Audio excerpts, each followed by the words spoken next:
डिसेंबर महिना तूळ राशीच्या लोकांच्या आयुष्यात नवी चमक घेऊन येईल असं म्हणायला हरकत नाही. असं काय घडणार आहे बरं? चला जाणून घेऊया. सगळ्यात आधी बोलूया आर्थिक स्थितीबद्दल. पैसा तर आपल्याला सगळ्यांनाच महत्त्वाचा असतो, बरोबर? मग तूळ राशीसाठी डिसेंबर महिना आर्थिक स्थिती कशी ठेवणार आहे बरं? जुनं कर्ज फेडण्याची संधी मिळेल. सगळ्यात महत्त्वाचं म्हणजे दीर्घकालीन गुंतवणूक करायची असेल तर त्यासाठी 21 डिसेंबर नंतरचा काळ उत्तम आहे. लाँग टर्म इन्व्हेस्टमेंट ज्याला म्हणतात त्या तुम्ही करू शकता. मधल्या काळामध्ये म्हणजे 10 ते 19 डिसेंबरमध्ये अनपेक्षित खर्च होऊ शकतो. मग तो घरासाठी असेल, वाहन किंवा आरोग्याशी संबंधित असू शकतो. पण हा खर्च होऊ शकतो, म्हणूनच महिन्याच्या सुरुवातीपासूनच तुम्हाला त्या दृष्टीने नियोजन ठेवावं लागेल. इन्कम वाढण्याची मजबूत चिन्ह किंवा तसं ग्रहमान तरी आहे. एकंदरीतच आर्थिक स्थिती सुधारणार आहे, पण तुमचा कंट्रोल तुम्हाला ठेवावाच लागेल, नियंत्रण ठेवावंच लागेल. आता तूळ राशीच्या ज्या लोकांची आर्थिक स्थिती फारशी चांगली नाही आहे किंवा पगार वाढत नाही आहे, उत्पन्न वाढत नाही, व्यवसाय नीट चालत नाही, पैसा घरात टिकत नाही, अशी समस्या ज्यांना आहे त्यांच्यासाठी एक अत्यंत प्रभावी उपाय आहे. तो उपाय म्हणजे दर शुक्रवारी महालक्ष्मी अष्टक या स्तोत्राचे 11 वेळा पठण करायचे. कधीपर्यंत करायचं? जोपर्यंत तुमची समस्या दूर होत नाही तोपर्यंत हे करत राहायचं. शुक्रवार हा माता लक्ष्मीचा वार असतो आणि माता लक्ष्मीचं आवडतं स्तोत्र आहे महालक्ष्मी अष्टक.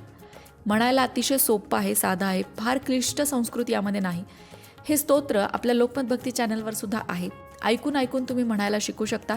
आणि हे स्तोत्र चांगलं म्हणता येत असेल तर अगदी 3 ते 5 मिनिटात एकदा म्हणून होतं. म्हणजे 11 वेळा म्हणायला फार काही वेळ लागत नाही. दर शुक्रवारी हे स्तोत्र म्हणण्याचा नियम जर तुम्ही केलात तर निश्चितच 6 महिन्याच्या आतच तुमच्या समस्या दूर झाल्याचा अनुभव तुम्हाला येईल. त्यामुळे ज्यांना आर्थिक समस्या आहेत त्या तूळ राशीच्या लोकांनी महालक्ष्मी अष्टकाचा पाठ अवश्य करावा. आता बघूया तूळ राशीचे नातेसंबंध काय म्हणतायत डिसेंबरसाठी.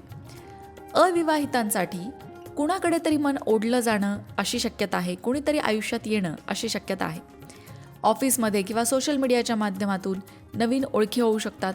18 ते 24 डिसेंबर दरम्यान तुमच्या लग्नाची बोलणीसुद्धा होऊ शकतात किंवा कमीत कमी स्थळं येणं, त्याबद्दल चर्चा होणं, अशा काही घटना घडू शकतात. आता जे विवाहित आहेत त्यांचा वेळ कुटुंबासोबत आनंदात जाणार आहे. विवाहित व्यक्ती छोट्याशा ट्रिपला सुद्धा जाण्याचे योग आहेत. खास करून 25 डिसेंबर नंतर एखादा छोटासा प्रवास किंवा एखादी ट्रिप कुटुंबासोबत तुम्ही जाऊ शकता, असे योग आहेत. आता जे आधीच रिलेशनशिपमध्ये आहेत, लग्नापर्यंत गोष्टी पोहोचलेल्या नाही आहेत पण रिलेशनशिपमध्ये आहेत, त्यांच्यामध्ये जे काही गैरसमज होते ते आता दूर होतील. मनातील गोष्टी बोलल्यामुळे तुमचं नातं अधिक मजबूत होईल आणि गोष्टी थोड्या पुढे जातील. कौटुंबिक जीवनात घरामध्ये वातावरण उत्साहाचं असेल.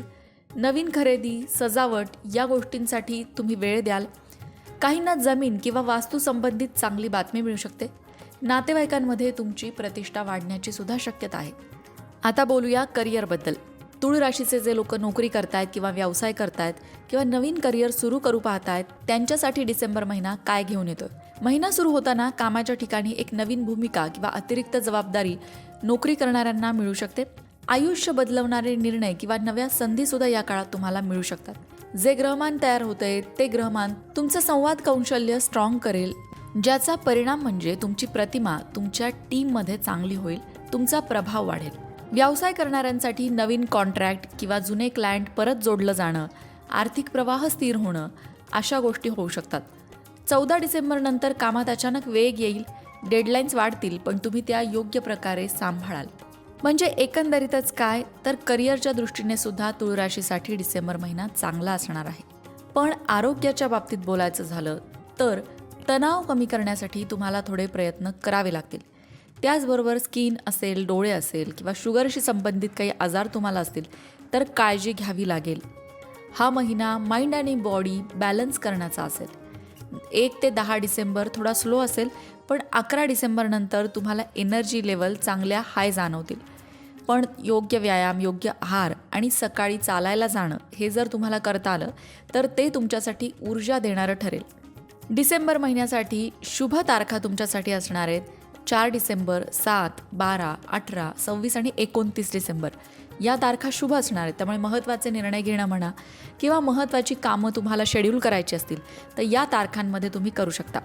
पण 3 तारखा अशा आहेत ज्या तारखांना तुम्हाला सावध राहायचं आहे. त्या तारखा म्हणजे 9, 14 आणि 20 डिसेंबर. या 3 तारखांना शक्यतो महत्त्वाचे निर्णय घेणं टाळा किंवा महत्त्वाची कामं दुसऱ्या दिवसावर ढकलता आली तर ती सुद्धा ढकलू शकता तुम्ही.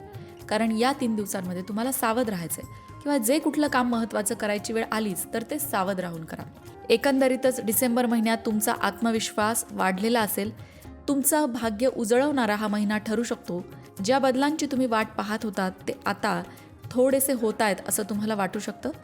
पण काही बाबतीत तुम्ही पुढाकार घ्या, त्याचबरोबर योग्य संधीसुद्धा ओळखा. मंडळी, लवकरच 2026 हा तुळ राशीसाठी कसा असणार आहे याचा व्हिडिओसुद्धा आम्ही लवकरच घेऊन येतोय. पण 2026च्या बाबतीत तुमच्या शंका काय आहेत, तुमच्या राशीबद्दल तुम्हाला काय जाणून घ्यायला आवडेल ते कमेंट करून नक्की विचारा. म्हणजे त्या व्हिडिओमध्ये तुमच्या या शंकांची उत्तरंसुद्धा आम्ही नक्कीच समाविष्ट करू. अशाच प्रकारच्या माहितीपूर्ण व्हिडिओंसाठी लोकमत भक्ती चॅनलला सबस्क्राईब करा आणि बेल आयकॉनवर सुद्धा क्लिक करा. म्हणजे आमच्या नवनवीन व्हिडिओचं नोटिफिकेशन तुम्हाला मिळत राहील. तसंच योग्य आध्यात्मिक मार्गदर्शनासाठी लोकमत भक्तीच्या फेसबुक पेजला फॉलो करायला विसरू नका.